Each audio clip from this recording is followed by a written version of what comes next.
Today we're going to start looking at some basic ideas in argument evaluation. So basic ideas about what makes an argument a good argument or a successful argument. We'll talk about two separate criteria for evaluating arguments: truth of premises and support. I'll talk a bit about both of them together, then each of them in turn a little bit. Then we'll look at we'll look at support in a little more detail, and we'll see that there are two basic fundamental kinds of support: deductive support and what's sometimes called inductive support. So,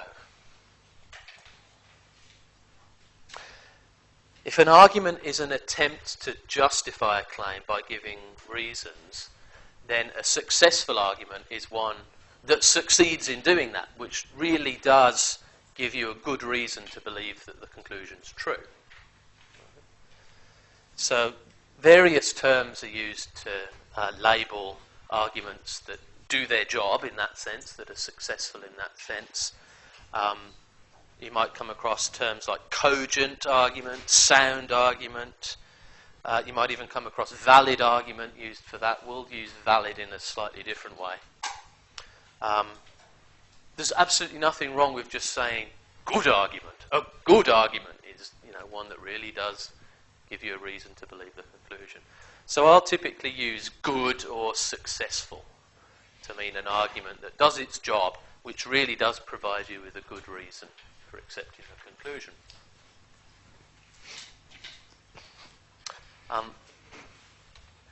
Given any argument, no matter what the subject matter, there are always two different questions that you can ask about it that are relevant to whether it's a good argument or not. One question is whether the premises of the argument, remember that's the reasons given in support of the conclusion, whether the premises are true or not. You can always ask that question. That's a good question to ask about an argument. The other question is whether the premises support the conclusion. And what I mean by that is this. Support is a technical term, as I'm going to use it. To say that the premises of an argument support a conclusion is to make a conditional claim. It certainly doesn't mean the conclusion's true. What it means is this. It means if the premises were all true, that would give you a good reason to accept the conclusion. That doesn't mean the premises are true, right? It just means if they were, you'd have a good reason to accept the conclusion. Right? So that's what I mean by support. It's a conditional concept. If the premises were true, it'd give you a good reason to believe that the conclusion was true.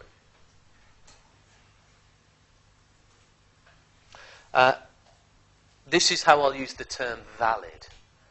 I'll describe an argument as valid if it satisfies that condition, if the premises support the conclusion in that conditional sense. You can also say that the conclusion follows from the premise, something like that. But that means if the premises were true, the conclusion would be true, or give you a good reason to believe the conclusion.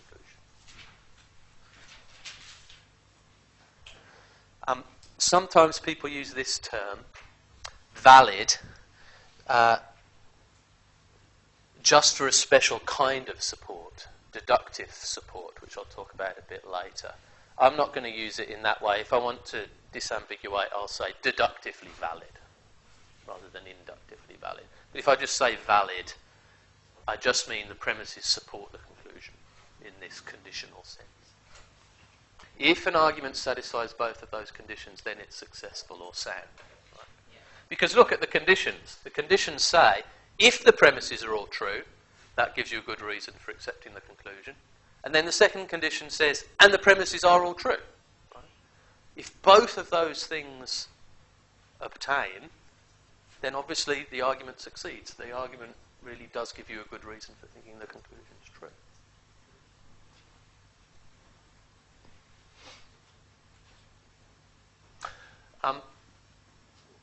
These are independent conditions, if it's not already clear. An argument can satisfy one but not the other. An argument can satisfy neither. Let's look at some examples. This is an example, simple example, of an argument where the premises do support the conclusion in this conditional sense. Whoever the murderer is, they must be left-handed. There's a premise. Suppose you've got some reason to think that. I don't know, you see you're a detective investigating a murder, right? And from some clever deduction you make about the way the blood is splashed on the walls or something, you can work out that the murderer must have been left-handed. One of your suspects, Miss Green, you know, is not left-handed. So, conclusion, she can't be the murderer, right? You can rule her out. Clearly, if your premises are true, if you're right, that the murderer must be left-handed and Miss Green isn't left-handed, then it follows that Miss Green can't be the murderer. Right? So the premises do support the conclusion in this conditional sense. But that doesn't mean the premises are necessarily true, right? You might be wrong. Perhaps you're wrong in thinking that the murderer must be left-handed. Perhaps you're wrong in thinking that Miss Green is not left-handed. Perhaps you just asked her and she said, no, I'm not left-handed, I'm right-handed. Right, well, she could be lying. So the premises might not be true. But if they're true, it's pretty easy, I think, to see. Conclusion must be true. So the premises do support the conclusion. This is a valid argument. Conclusion follows. Is everyone convinced that it's valid? You can see why the premises support the conclusion. I can try and explain that a bit more if you like, but I'll just move on if you're kind of happy with it. Okay. I'll move on. Now consider this argument, which makes the same point. This is also a valid argument. All tigers are mammals, and all mammals are carnivores, therefore all tigers are carnivores. Again, in this argument, the premises support the conclusion. Right? If they were true, the conclusion would be true. But this time, you ought to be able to tell straight away that not all the premises are true, right? One of the premises is false. Which one is false? Yeah, not all mammals are carnivores. Second premise isn't true. Nonetheless, if they were true, so this isn't a cogent argument, because although it satisfies the second condition, or first condition, depending on what order you put them in, although the premises support the conclusion, not all the premises are true. Notice the conclusion is true. Tigers are carnivores, right? What this shows is something I'll try and emphasize again and again. You can have a bad argument, an unsuccessful argument, for a true conclusion. This is very, very important. So I'll say it again. You can have a bad argument for a true conclusion. Let me say the same thing in a different way. Just because the conclusion is true, that doesn't mean the argument is a good one. That seems like it should be kind of obvious, but in fact it turns out to be quite difficult for people to apply that principle in practice. What people tend to do when they're evaluating arguments is look at the conclusion and ask themselves this question. Does that conclusion seem true or plausible to me? And if it does, then you're kind of satisfied. And, okay, it must be an okay argument. Right. But that's a serious mistake. You'd be making a serious mistake if you thought this argument was a good one just because the conclusion was true.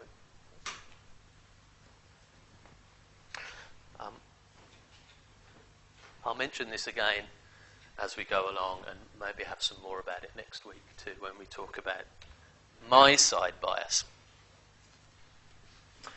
How about this example? Now, so far I've given you two examples where the premises do support the conclusion.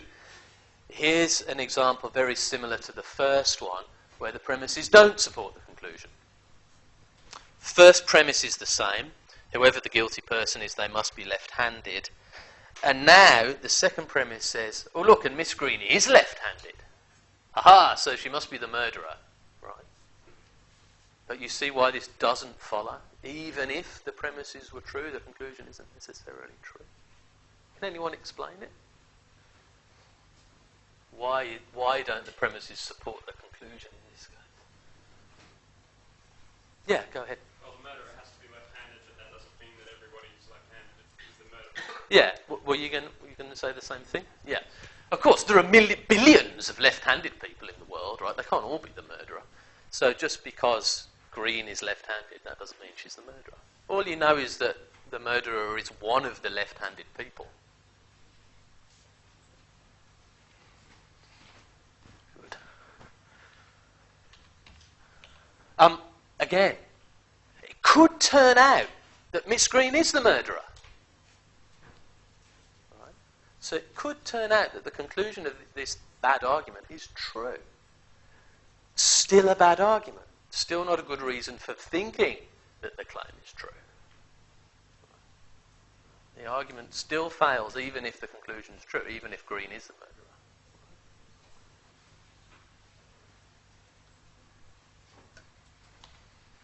Finally, here's an example of an argument, simplest one I could think of, that satisfies both conditions. So this is a fully cogent or successful or good argument. All birds lay eggs. That's true. I'm just waiting for any biologists or botanists in here to refute me. Okay, good. All birds lay eggs, that's true. Penguins are birds, also true. Conclusion, penguins lay eggs.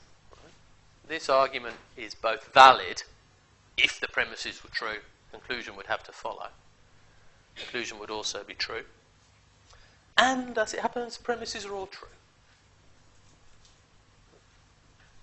So it's a cogent argument.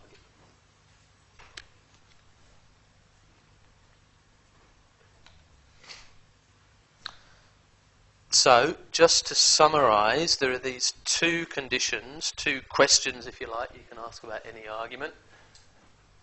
In a cogent, successful argument, the premises support the conclusion in this conditional sense. That if the premises were true, they would give you a good reason to accept the conclusion.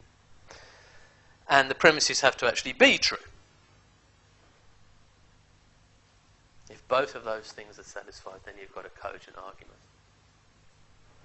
But as we've seen, an argument could satisfy one but not the other. The premises could support the conclusion. The argument could be valid, but not all the premises are true. It could have true premises but not support the conclusion. It could fail to satisfy either condition. Right? It could be doubly bad argument. The premises don't support the conclusion and some of them are false as well. The thing I really want you to remember though is this last point. An argument can fail to be successful even if the conclusion is true.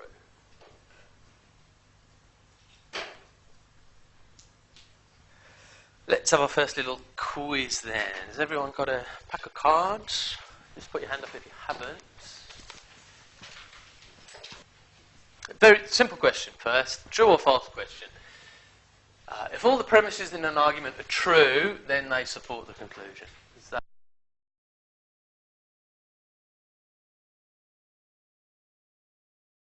B, which is false. Of course, true premises don't necessarily support a conclusion. Here's an example. Sheep are mammals, that's true. Some mammals are carnivores, that's true, some are. But it doesn't follow, does it, that sheep are carnivores from those premises. I just want to tell you this example. It's another famous example of the fact that true premises don't necessarily mean that the conclusion is supported. When Galileo first started looking through telescopes at the stars and planets, he saw, when he was looking at Jupiter, what appeared to be moons orbiting Jupiter. So he saw these sort of bright dots very close to the disk of Jupiter that sort of appeared to be moving around from day to day, week to week. This kind of rather buggered up the current sort of astronomical theories of the day, which said there were only 7 planets which moved in these sort of concentric crystal spheres. So a lot of astronomers of the time thought this couldn't possibly be right, and lots of people thought, well, he's using this fancy new bizarre thing called a telescope. What the hell is that? You know, it could be anything, could be seeing anything, could be seeing little flaws in the lenses or something. This astronomer, Francesco Sizzi, offered a different argument for why Galileo couldn't possibly be right and there must be only 7 planets in the solar system. He said this: look, there are 7 windows in the human head, right? 7 openings in the human head. 2 eyes, 2 nostrils, a mouth and 2 ears. Therefore, the number of planets is necessarily 7.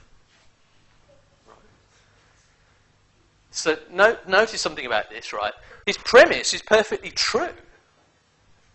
If we ignore the metaphor of windows, it's perfectly true that there are people who've got 7 kind of holes in their head. But from a modern perspective, you know, what you want to say about this argument is what the fuck has that got to do with it? Right. Completely, apparently irrelevant. Perfectly true premises, but certainly from a modern perspective, don't support the conclusion at all. Okay, how about this? If the premises are all false, then they cannot support the conclusion.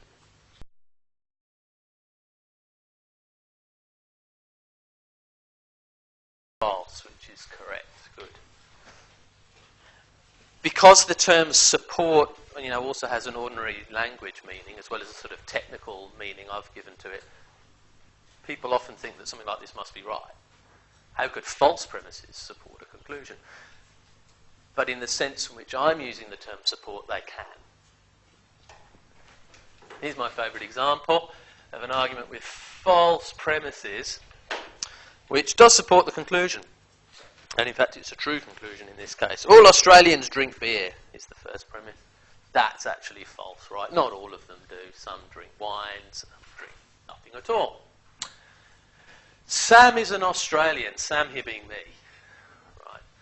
I'm not an Australian by birth, I'm a filthy Pom, I'm afraid.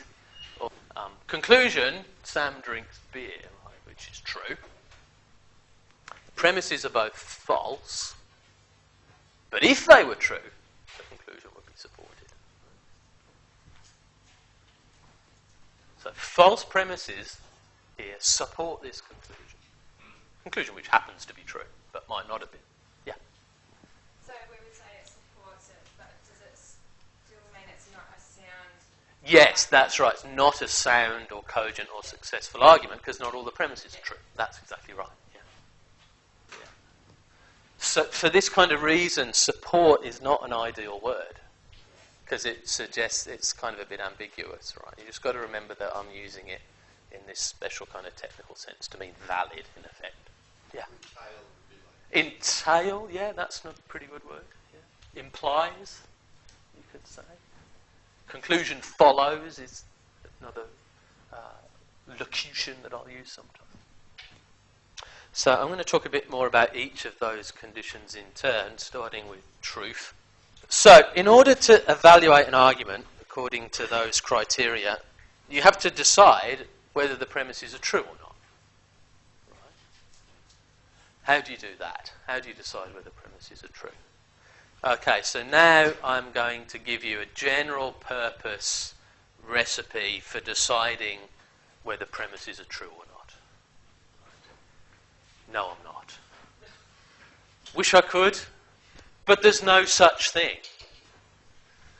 There's no such thing as this, the trutholator. There's no thing, there's no machine or device or recipe or algorithm or general purpose procedure that you could use where you could somehow input claims into it in either a natural language or some kind of special formal language, and it would just tell you after a while, perhaps of computation, whether it was true or not. There's no such thing. It's not, by the way, just that no one's built one yet. or it would sort of contravene the laws of physics, or something like that. It's in principle, logically, mathematically impossible that such a machine would exist, except in certain very, very, very narrow domains.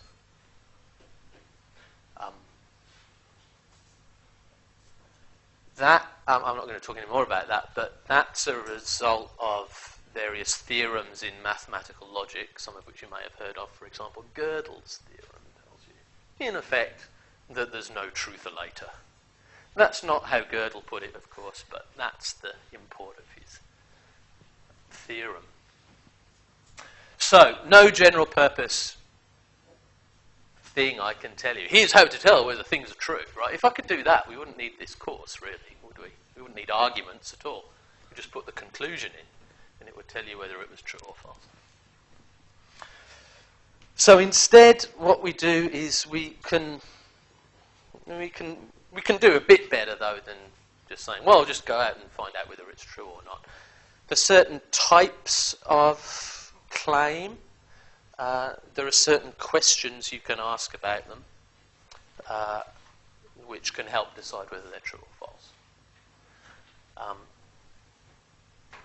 One reason you might have for accepting a premise as in an argument as true is that it comes from some kind of expert authority, or perhaps a witness. Witness testimony in the law is actually the kind of gold standard criterion for truth. Of course, witnesses and experts aren't infallible and are sometimes unreliable, sometimes contradictory. If you remember the little piece about how to get babies to sleep that I mentioned last time. So you need some criteria for deciding whether you should believe a source or not. And that's something we're going to talk about in more detail in, I can't remember exactly when, week 5 or 6. How to evaluate sources, experts or witnesses. You might come across a premise that's kind of beyond reasonable doubt or common knowledge. We've seen a few examples of that already, right? When I had those kind of tigers are mammals, tigers are carnivores, that kind of thing. Right? Beyond reasonable doubt, common knowledge, that. You could accept a premise as true if it's like that. We'll also look at these two things later on. If the premise is a generalization, and by generalization I mean a claim that says all things or most things or a certain percentage of things are a certain way, a claim like that. You can evaluate generalizations like that by a technique called trying to think of counterexamples. That's something we'll look at in more detail too a bit later on. The premise offers an explanation of something. It says the cause of a certain thing is this, or the reason why this is happening is this. Then one approach to deciding whether that is true is to think about whether you can think of any plausible alternative explanations. What else could explain it?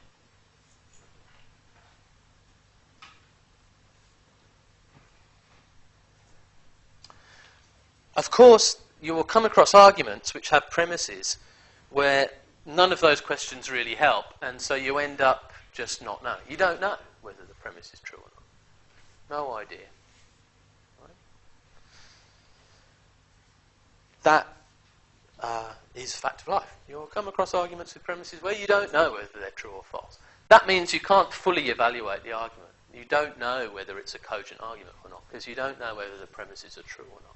But you can still then ask the other question, well, suppose these premises were true, would that give me a good reason for believing the conclusion? In other words, you can see whether the premises support the conclusion. Suppose the answer to that question is, oh, look, no, they don't. Even if those premises were true, conclusion wouldn't be supported. Then it kind of doesn't matter anymore for the purposes of argument evaluation whether the premises are true.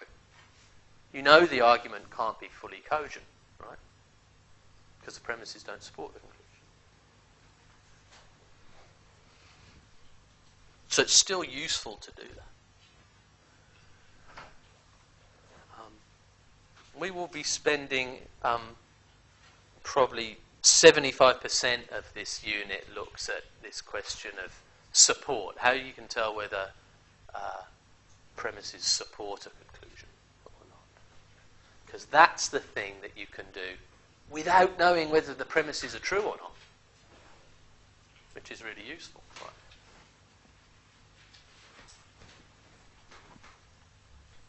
Okay, truth, tick, there we go. Done truth. Excellent. So, support. Just to remind you again, what I mean by support is this conditional claim. If the premises are true, they'd give you a good reason to accept the conclusion. How do you decide that? Well, we'll look at how that idea applies to specific kinds of argument at various points, and we'll look in more detail at this concept of deductive validity. There are sort of special tests for deductive validity that we'll talk about next time. For now, I'll suggest 3 kind of questions that you can ask that can help you to decide whether the premises of an argument support the conclusion or not. The first 2 all involve essentially thinking about what could make the conclusion false. What things would falsify the conclusion? That's thinking in those terms actually takes some practice and skill. Because normally, when you're presented with a claim, the way most normal human beings understand claims is to think in terms of what would make them true, not what would make them false. So it takes a bit of practice to sort of think, okay, what would make that false? What you do is this. Here's the first question. Can you think of a possible situation in which the conclusion is false? You're imagining some way the conclusion is false, but the premises are still true. If you can think of a situation like that, that means that it's not necessarily the case that if the premises are true, the conclusion is, or whenever the premises are true, the conclusion is, or in any situation in which the premises are true, the conclusion is. Because you've been able to think of a possible situation where the premises are true and the conclusion isn't. So that's a good question to ask. Quite hard to think about sometimes, though. So if you're trying to think in those kind of terms and it's not working, try, because sometimes the concept of a situation in which the conclusion is false or a situation in which the premises are true doesn't quite make sense in the particular kind of argument you've got. So, try this question. Second question is essentially doing the same thing, but it's phrased a different way, and so you might find it more helpful in some arguments to think like this. Can you think of any facts or considerations or things that might be true that would undermine the conclusion, that would count against the conclusion, but which are consistent with the premises? Again, if you can, that undermines the claim that the premises support the conclusion.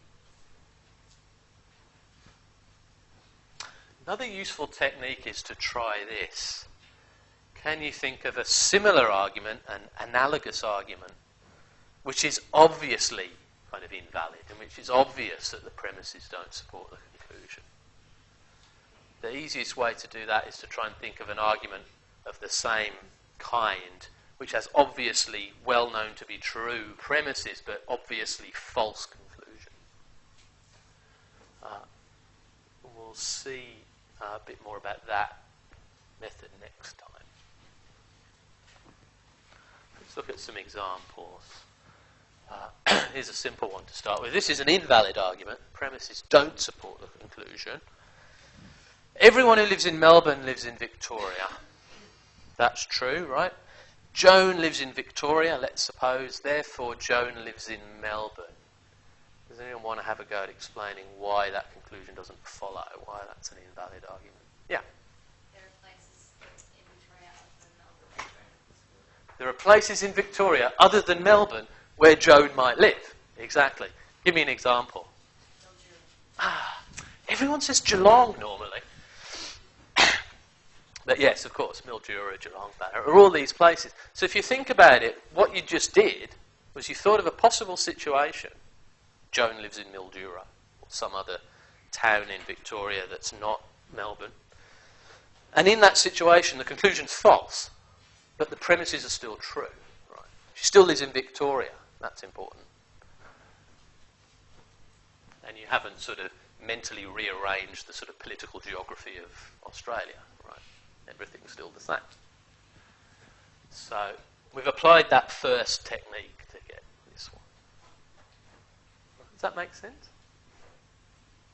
It's a possible situation. In fact, there's lots of possible situations in which the premises are true and the conclusion isn't. Right. How about this one then? Having the death penalty for serious crimes acts as a deterrent against committing those crimes. Since we want to reduce the number of serious crimes in our society, we should reintroduce the death penalty. The conclusion of that argument is that we should reintroduce the death penalty, right? And there are two premises. One premise says that the death penalty acts as a deterrent, and the other, sort of less controversial premise, says, and we want to, have less murders and things like that. Right? If you were debating this kind of argument, probably a lot of attention would focus on the first premise, right? And there'll be a lot of argument about whether that premise is true or not. Right? And I want you to sort of ignore that, if possible, and ask a different question. Suppose it was true. Does the conclusion necessarily follow, though? There's no kind of necessarily right or wrong answer to this, but it's maybe practice with asking this second question, because the sort of possible situation idea doesn't seem to help much with this kind of argument, it seems to me. So what about this then? Are there any considerations which would count against the conclusion? Reasons for not reintroducing the death penalty, right? But which are quite consistent with the claim that it's a deterrent?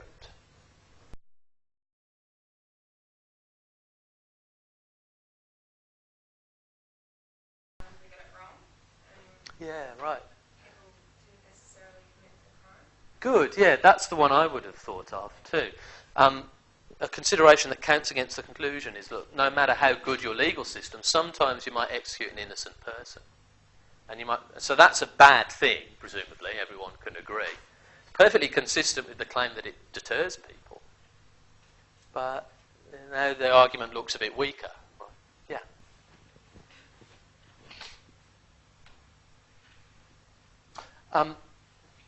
Let's try the third technique then. Can you think of a similar argument? This is the technique people are using when they say, well, that can't be right. That's like arguing. And then they give you a similar argument, which is obviously kind of dumb. And you're supposed to think, because that second argument is dumb, and it's relevantly similar to the argument that's just been given, the first argument can't be right. So look at this example. Lions are carnivores. Sheep are not lions, so sheep are not carnivores. Conclusion's true, right? But this is a bad argument.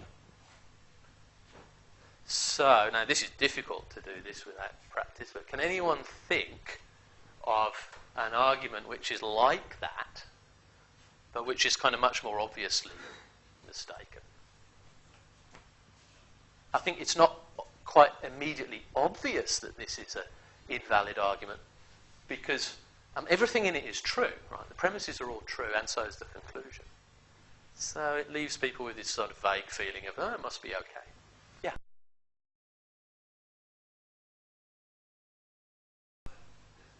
Hey, that's good, isn't it? Australia is in the southern hemisphere. New Zealand is not Australia. Therefore, New Zealand is not in the southern hemisphere. Yeah, excellent. That works. That's, how can you tell that's a bad argument? You can tell because the premises are true and the conclusion isn't. It's well known. Right? So that's clearly a bad argument, and it seems very like this one. Anyone think of any more? Exactly. And here's the simple one is just to change one word in that. Change sheep to tigers. Lions are carnivores. Tigers aren't lions, therefore tigers aren't carnivores. So that's more obviously. So this is, it's, you know, something you're obviously quite good at it. I'm impressed. It can be quite difficult to do this though, but it's a useful technique. Can you think of a similar argument? We'll talk in more detail next time about exactly how you might get a bit more precise about that concept of similar. What makes these arguments similar to each other or the same as each other? It's to do with the form or pattern of reasoning. What these examples show is that the pattern of reasoning involved in that first argument isn't reliable in the sense that it can take you from true premises to a false conclusion.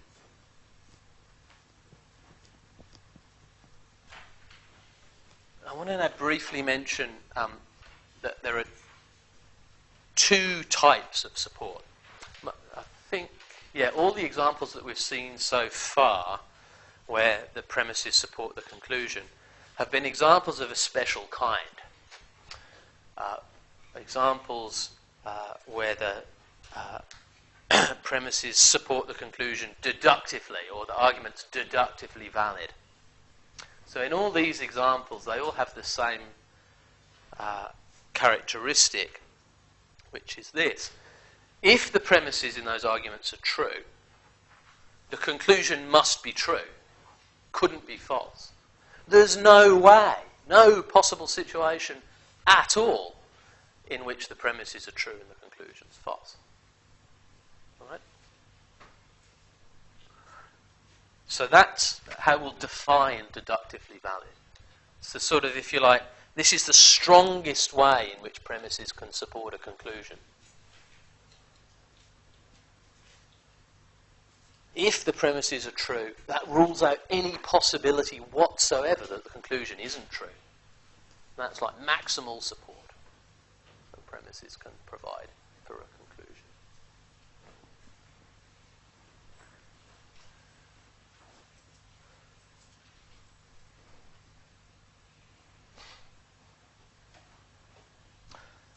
But that's not the only way. That's not how we defined support, right? When I defined support, I said, if the premises are true, they give you a good reason for believing the conclusion. Obviously, if the premises support the conclusion in that sense, that gives you a pretty damn good reason for believing the conclusion if the premises are true. But it's not the only kind of good reason that premises could give to a conclusion.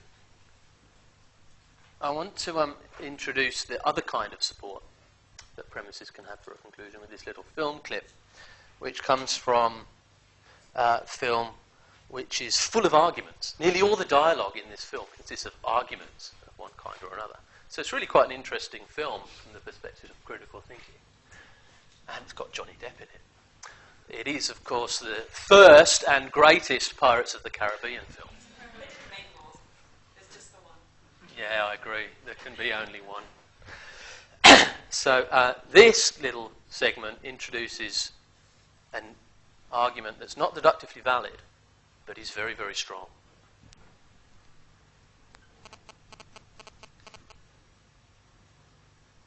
Not deductive.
Right, so this argument that I wanted to draw your attention to, that one.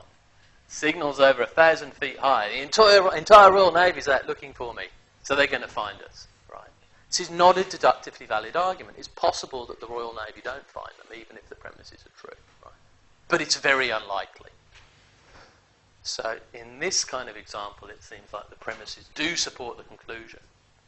If they were true, they give you good reason for believing the conclusion. But it's not deductively valid, right? 'Cause it's possible that even though the premises are true, the conclusion isn't. So we can define an inductively valid argument to be one where the truth of the premises makes the conclusion very likely to be true. It doesn't rule out all possibility that it's false, but it makes it very likely.